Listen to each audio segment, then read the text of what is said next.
안녕하십니까. 공병호TV의 공병호입니다. 황교안 전 당대표이자 대선 후보가 드디어 부정선거 문제에 대한 철저한 조사를 요구하고 나섰습니다. 그의 기자회견문을 들여다보면 황 후보가 부정선거 의혹에 대한 상당한 그런 실상을 정확히 파악하고 있음을 알 수가 있겠습니다.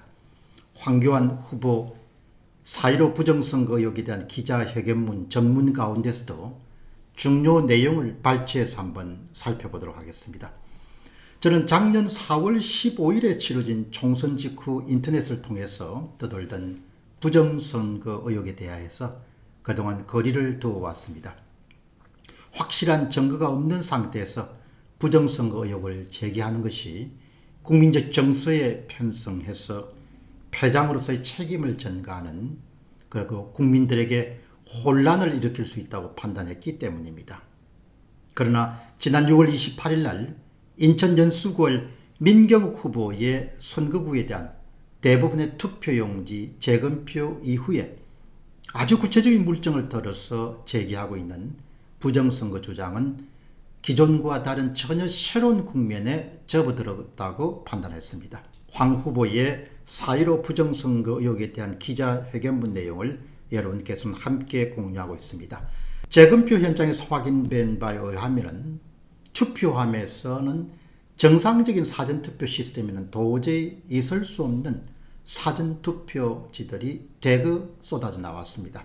그리고 상당한 내용을 생략하고 마지막 부분에 이렇게 황 후보의 주장이 시작됩니다. 자유민주주의 가치를 지키며 살아온 저로서는 도저히 묵과할 수 없습니다. 이 순간부터 뜻을 같이 하는 분들과 함께 4.15 부정선거 진상규명에 본격 나서겠습니다. 부정선거의 실체가 규명되고 법적, 제도적 미비점이 보완되지 않고서는 다음 대통령 선거에서의 부정선거 시도도 막을 수 없기 때문입니다. 법과 정의를 지킬 수 없기 때문입니다. 저의 해설을 다하면 아주 정확하게 황교안 후보가 현재 부정선거 문제의 실상과 전망을 파악하고 있음을 알 수 있겠습니다. 우선 중요한 것이 진실을 밝히는 것입니다. 진실은 팩타 위에 있습니다. 김경수 드루킹 여론조작 사건에서 확인했듯이 문재인 정부는 팩트, 사실에는 관심이 없고 숨기려고만 합니다. 사실 확인돼도 시간만 끕니다. 저의 해설은 무엇보다도 사실을 부인하는 것은 곧바로 자유를 부인하는 것과 같고 생명을 부인하는 것과 같고, 그리고 바로 재산권을 부인하는 것 같다는 것이죠. 사실이 가장 중요합니다. 그래서 별도의 독립기관이 진실을 확인해야 됩니다. 우리 법에서는 그런 장치가 특별검사 제도입니다. 야당이 먼저 나서야 됩니다.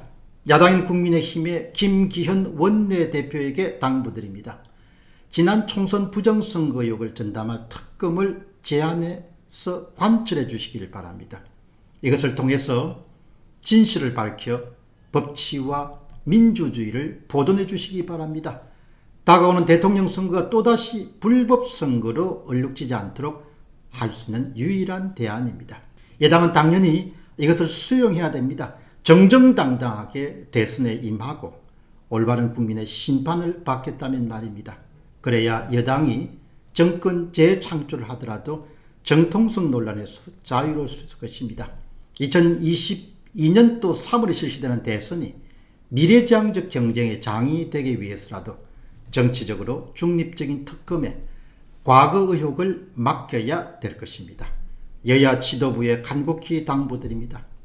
차기 정권이 다시 늪에서 허우끄지 않기 위해서는 최선의 방책이 바로 특별검사제를 도입해서 4.15 부정선거 의혹을 낱낱이 파헤치는 겁니다. 감사합니다. 여기까지가 최근에 발표된 황교안 대통령 후보이자 전 미래통합당의 당대표의 발언입니다.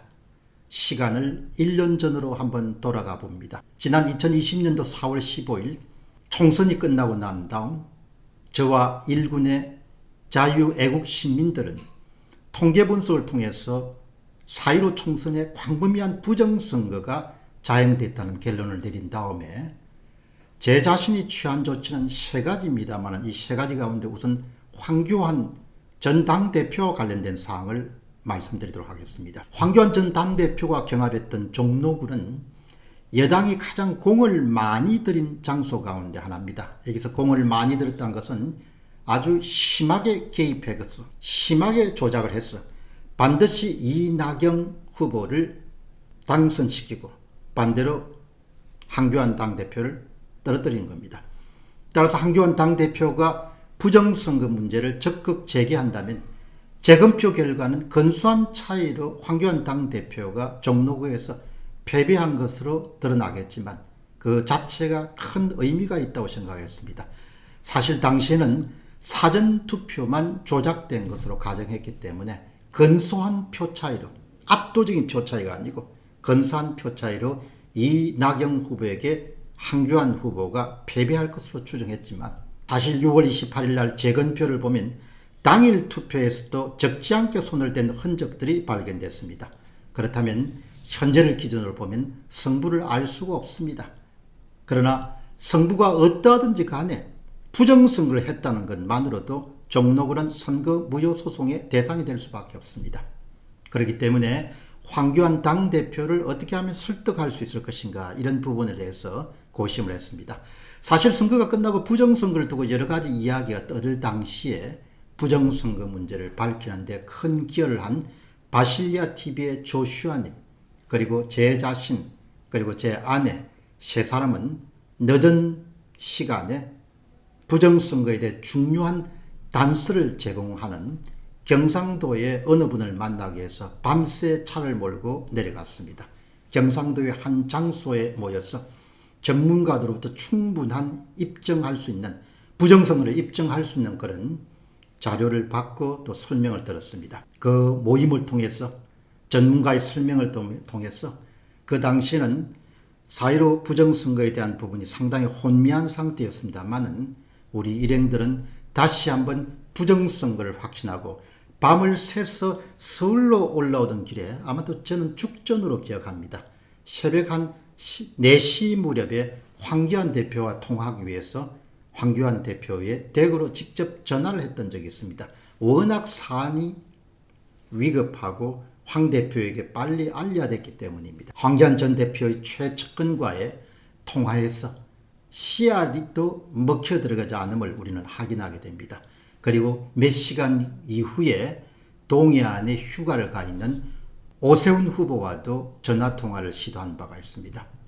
막 패장으로 물러난 황교안 전 대표가 부정선거 문제를 그 당시에 진지하게 대했더라면 4.15 총선은 또 다른 국면으로 달려갈 수 있었을 것입니다. 그럼에도 불구하고 당시에는 그런 의견 제안이나 조언이 완전히 묵살됐기 때문에 타이밍을 놓친 감이 없지 않습니다. 너무 넘어진 감이 있지만 그럼에도 불구하고 황교안 전 대표가 사실과 진실 동에 서기로 결정한 것에 대해서 박수를 보내고 싶습니다. 이 정도로 사건의 실체적 진실이 밝혀질 마당에 아직도 미적거리는 대선 후보들 이준석 씨 그리고 국민의힘의 야당 국회의원들을 보면은 아마 그들은 부정선거가 밝혀지게 되면 저는 옷을 벗어야 된다고 봅니다. 저는 옷을 벗어야 된다고 생각합니다. 자격 미달이라는 이야기죠. 국가의 체제가 전복하는 행위에 해당하는 소위 선거 부정선거에 대한 충분한 물증이 주어졌음에도 불구하고 눈을 감고 귀를 막고 입을 닫는 것은 공인으로서는 도저히 취할 수 없는 그런 언행이라고 보기 때문입니다. 자리에 연연한 나머지 나라가 망하는 것조차 막을 수 없다는 것과 다를 바가 없다고 봅니다. 선거가 부정인데 권력에 무슨 정당성이 있겠습니까? 그 권력의 정당성은 부정선거 문제에 일체 무관심과 침묵으로 대한 야당 의원들은 물론이고 100석이 넘는 가짜 국회의원을 가진 여당에게도 그대로 적용될 수가 있겠습니다. 그렇기 때문에 4.15 부정선거의 진실과 사실이 있는 그대로 세상의 그 모습을 드러낼 때 여야는 모두 다 사퇴해야 마땅하다고 봅니다. 선거가 부정인데 권력에 무슨 정당성이 있겠습니까? 정당성이 없는 권력이라는 것은 존재할 수가 없습니다. 공병호 TV의 공병호였습니다. 감사합니다.